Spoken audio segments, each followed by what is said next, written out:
তুই boycott piece থেকে কুকুর গুলাকে সরান হর কেউ কমেন্ট করে না আমি কমেন্ট আর আগে করে দিলাম ও যদি কখনো ইউটিউব চ্যানেল খুলে ওর চ্যানেলে সাবস্ক্রাইব করবেন হ্যাঁ আমার মন থেকে উঠে দেবেন এতগুলো ক্যামেরা তুই সামনে ধরে রাখতে আমি কথা কইতে পারবো দয়া করে ক্যামেরাটা নামে এলো আগামীকালকে আমার মালয়েশিয়ার ফ্লাইট এট লাস্ট আমি মালয়েশিয়া যাইতেছি আর কি এই জন্য আমার নিজেরা বুঝাইলাম আগামীকালকে আমার ফ্লাইট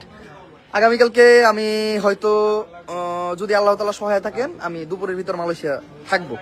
2 দিন আমি অনলাইনে একদম অ্যাক্টিভ ছিলাম না এজন্য আমি অনলাইনে কি হয়েছে আমি কিছুই জানি না বেসিক্যালি কিছু জানি না আমার মেইল ইনস্টাগ্রাম সবকিছু আমি একটা জিনিস বুঝতে পারলাম যে অনলাইনে আমি ঘটিত কোনো ঝামেলা হয়েছে বাট আমি এটার আগাও জানি না মাথাও জানি না বিষয়টা এমন হয়েছে যে আমার বিয়ে আমি জানি না আমার একটা সাবস্ক্রাইবার মেইল করছে যে ভাই আপনার ফলোয়ার বা ফ্যানদের প্রতি এই এলিগেশন দেওয়া হয়েছে যে তারা নাকি ছিনতাইজনিত কোনো কাজ বা বিশৃঙ্খলা সৃষ্টি করছে তো আমি আবার ক্লিয়ার করে দেই বাংলাদেশে আমার কোনো ফ্যান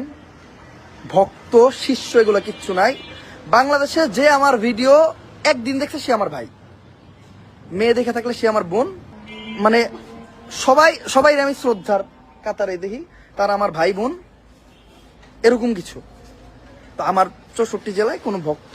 ফলোয়ার ফ্যান এগুলা নাই ভাই আমি একটা কন্টেন্ট ক্রিয়েটর সাধারণ কন্টেন্ট ক্রিয়েটর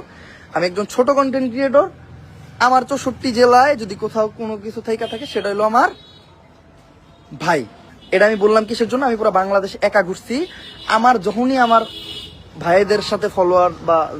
সাবস্ক্রাইবার যাদেরই বলেন তাদের সাথে দেখা হয়েছে তারা খুবই সুন্দরভাবে আমার সাথে নম্র ব্যবহার করছে আর ব্যবহারেই মানুষের শিক্ষার পরিচয় তো তারা এই ঘটিত কোনো কাজ করব এইটা আমি কখনোই মানবো না হ্যাঁ সব জায়গায় ভালো খারাপ আছে বিষয়টা বিবেচনা আপনাদের নিজের আমি বুকে হাত দিয়ে বলে দিতে পারি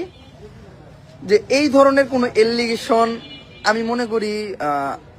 আমার কেউ কখনোই করবে না তো আমি জাস্ট একটা কথাই কমু সব জায়গায় ঝাইঝামালা পুরা বাংলাদেশে প্রতি জেলায় প্রত্যেকটা মহল্লায় প্রতিদিন কোনো না কোনো জায়গায় চুরিচামারি চিন্তা এগুলো হইতেছে এই ধরনের এলিগেশন এখন পুরো বাংলাদেশে যাইবে এগুলো দায়বদ্ধতা আমি নিব যদি কেউ এলিগেশন দেন ভাই আমি এখনো কইতাছি কে বা কারা কি কইছে আমি জানি না আমি ভাই চিনি না মোস্ট অফ দ্য পারসন আমি চিনি না এর বাংলা কথা ভাই আমি চিনি না আর যখনই অনলাইনে কোনো একটা জিনিস নিয়ে অনেক আলোচনা হয় ওই জিনিসটা আমি একটু ঘাঁচাইয়া দেখি যখন দেখি যে জিনিসটা একজনের ভুল ওই ভুলটা ধরে আমি ভিডিও বানাই আমি পার্সনটারে চিনি না স্টিল আমি পার্সনটারে চিনি না